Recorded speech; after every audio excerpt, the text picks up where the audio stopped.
ప్రేమపూర్ణుడైన యేసుక్రీస్తు నామం పేరట క్రీస్తునందున్న దేవుని ప్రియులారా, మీ అందరికీ హృదయపూర్వకమైన వందనములు తెలియచేయచ్చు ఉన్నాను. ఈ దినపు యేసయ్య కృపా వార్త యోహాను గారు రాసిన మొదటి పత్రిక 4వ అధ్యాయం 19వ వచనం.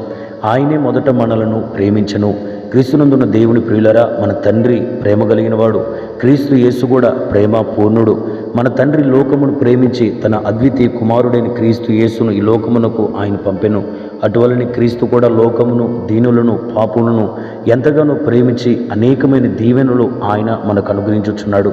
చాలామంది మనము ఆయనను ప్రేమించుచున్నాము అనుకుంటున్నారు, కానీ మనము ప్రేమించక మునిపే మొదట ఆయన ప్రేమ మన ఎడల కనపరిచి ఆ ప్రేమ ద్వారా ఎన్నో ఆశీర్వాదాలు, దీవెనలు మనకు అందించాడు.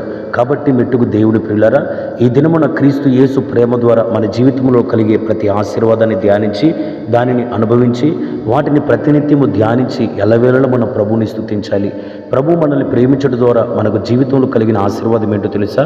మొట్టమొదటిగా ప్రకటన గ్రంథంలో రాయబడిన మాట, క్రీస్తు యేసు తన ప్రేమ చేత ఆయన పవిత్రమైన రక్తమును బట్టి ప్రతి ఒక్కరిని ప్రతి పాపములోండి విడిపించినని. ప్రియులరా, క్రీస్తు యేసు ఎవరో ఆయనను బలవంతం చేసి ఆయన ప్రాణాన్ని తీయలేదు, కానీ మనల్ని ప్రేమించి ఆయనే తన ప్రాణాన్ని, పరిశుద్ధమైన రక్తాన్ని చిందించి ఒకప్పుడు పాపముల చేత, అపరాధముల చేత చచ్చిన మనల్ని ఆయన పవిత్రమైన రక్తం చేత మనల్ని ప్రతి పాపము నుండి, సాతాను చేతి నుండి, లోక సంబంధమైన ప్రతి బంధకాల నుండి విడిపించి స్వాతంత్ర్యతను కలిగించాడు.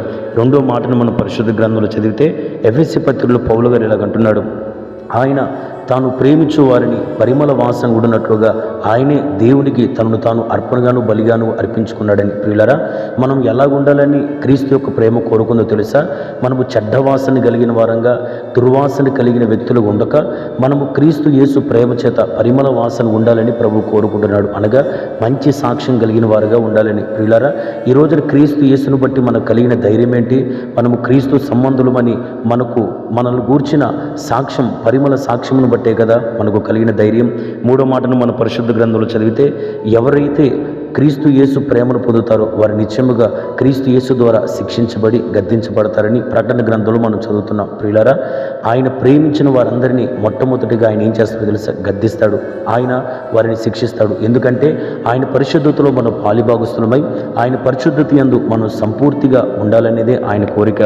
నాలుగో మాటను మన పరిశుద్ధ గ్రంథంలో చదివితే, ఆయన ఎవరినైతే ప్రేమిస్తాడో వారి కొదువులని, వారి లోపాలని ఆయన తన వాక్యం ద్వారా ఎత్తి చూపిస్తాడు. ప్రియులరా, ఒక యవనుడు నిత్య జీవం పొందడానికి యేసు యొద్దకు వచ్చినప్పుడు వాక్యములా సెలవిచ్చుచున్నది, యేసు అతనిని ప్రేమించి అతనికి కొదువై ఉన్న దానిని అతనికి తెలియచేసినని. ప్రియులరా, ప్రభు మనల్ని ప్రేమించి మన లోపాలని, మన తప్పిదములను ఆయన తన వాక్యం ద్వారా హెచ్చరించి గద్దించి మనకు తెలియచేసి మనల్ని సరిచేయాలని ప్రభు కోరిక.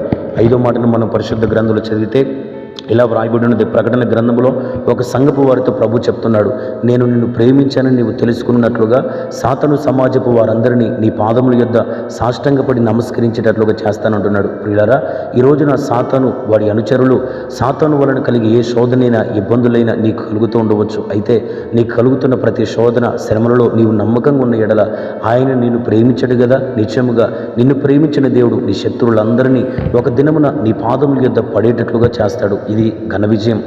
అలాగే ఇంకొక మాటను మన పరిశుద్ధ గ్రంథంలో చదివితే భక్తుడైన పౌలు గారు రోమపత్రికలో ఇలాగంటున్నాడు, క్రీస్తు యేసు మనల్ని ప్రేమించి సమస్తమైన వాటి మీద విజయము దయచేసినని. వేటి మీద?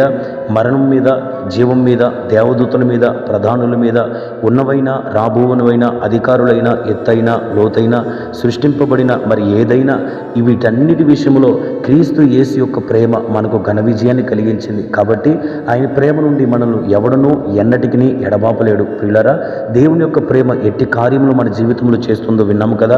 ఎంత మాత్రమే కాదు, దేవుని యొక్క ప్రేమ మనల్ని, క్రీస్తు యేసు యొక్క ప్రేమ తండ్రికి యాజక సమూహంగా, రాజులుగా మనల్ని నిర్మించి తయారు చేసి దేవుని యొక్క రాజ్య నివాసులుగా మార్చి ఆయన సన్నిధానానికి మనము ఒక జనాంగముగా ప్రవేశించినట్లుగా సహాయపడింది. దేవుని ప్రియులారా, ఇటు ప్రేమను మనం ప్రతినిత్యం పొందుతూ క్రీస్తు యేసు ప్రేమలను కలిగే ప్రతి దీవెనను అనుభవిస్తూ మహిమ కలిగిన రాకడ కొరకు మనం సిద్ధపరచబడదుము గాక.